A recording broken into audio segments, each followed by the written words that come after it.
coloco em votação essa prudência do Comitê das Câmaras Técnicas, naturalmente, de avaliar isso com cuidado. Nós sabemos que o Votorantim está com algumas dificuldades, tanto é que ela está agora passando o seu sistema para uma empresa, e isso dá um impacto significativo no local que já tem dificuldades. Naturalmente, com um aumento desse porte poderá agravar o problema atual das moradias já existentes, e o que nós queremos é uma análise, não é isso, professor Cordeiro? Cadê o Cordeiro?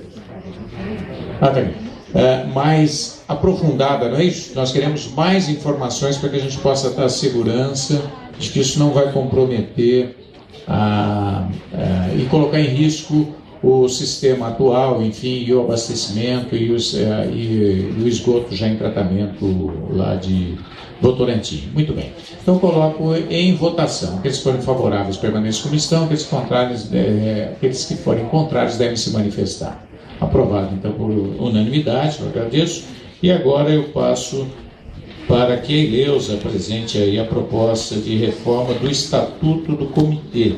Na verdade, é uma pequena alteração do Estatuto que ela já vai explanar para vocês. Obrigado. Boa tarde a todos. Se vocês verificarem as pastas que vocês receberam, em todas as pastas está colocado a proposta de reforma. Ela também foi encaminhada por e-mail há 30 dias atrás, por ocasião do envio do primeiro ofício, por determinação do próprio estatuto que foi mantido. Qualquer tipo de reforma de estatuto deve ser encaminhado com 30 dias de antecedência. E nesta última segunda-feira nós encaminhamos novamente as propostas. A maioria das reformas, vocês podem observar, trata-se de correção ortográfica.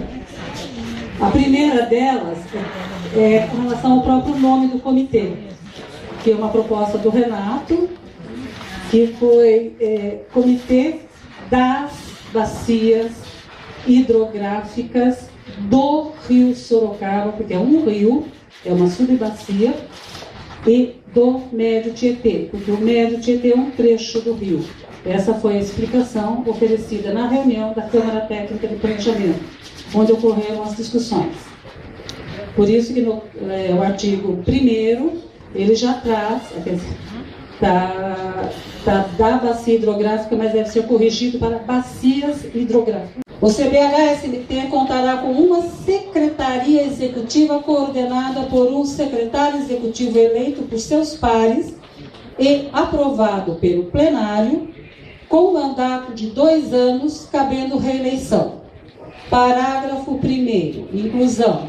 O órgão que pleitear a Secretaria Executiva indicará seus representantes, titular e suplente, que serão empossados, respectivamente, como secretário executivo e secretário executivo adjunto.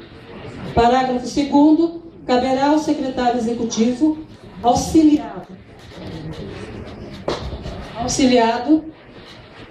pelo secretário executivo adjunto à coordenação da Secretaria Executiva. Parágrafo 3º. O secretário executivo adjunto responderá igualmente por todas as atribuições de que trata o artigo 12 deste Estatuto, bem como por outras que poderão surgir, cabendo-lhe representar plenamente o secretário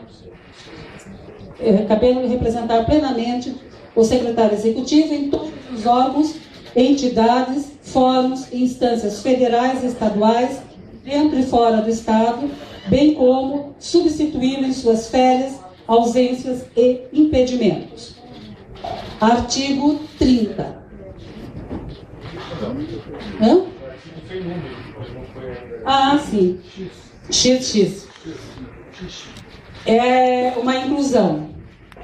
No caso de vacância de algum dos cargos da diretoria, os membros restantes deverão convocar nova eleição para preenchimento dos cargos vagos no prazo máximo de 90 dias para a complementação do mandato. São as duas alterações significativas. A primeira, nós estamos incluindo a questão do secretário adjunto, até para que possa dividir e complementar toda a demanda que nós temos no comitê. E a segunda, que é no caso de vacância de um dos cargos que pode acontecer. Então, os membros restantes devem estar convocando uma nova eleição, indicação, por exemplo, seja para o presidente, para o vice. Exemplo, o presidente se afasta, o vice assume. Nós ficamos apenas com 2. Nós perdemos o tripartite por um bom longo período. Chegamos a ficar 1 ano com a diretoria não tripartite. Então, esse foi o foco na discussão da Câmara Técnica de Planejamento. Como todos entenderam na discussão, mas tem uma lógica, assim, viu, Malu, que você falou, é óbvio, né? O vice-presidente, então não precisa ter vice-presidente, tem que ser outro nome, porque o vice-presidente é exatamente para substituir o presidente. Essa é a lógica do raciocínio.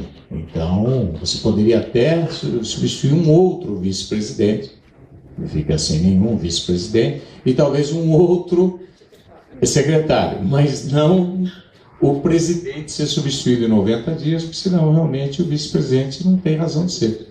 Eu concordo com a sua colocação, eu acho que ela é bastante coerente com o sistema apresentado. A outra proposta me parece bastante...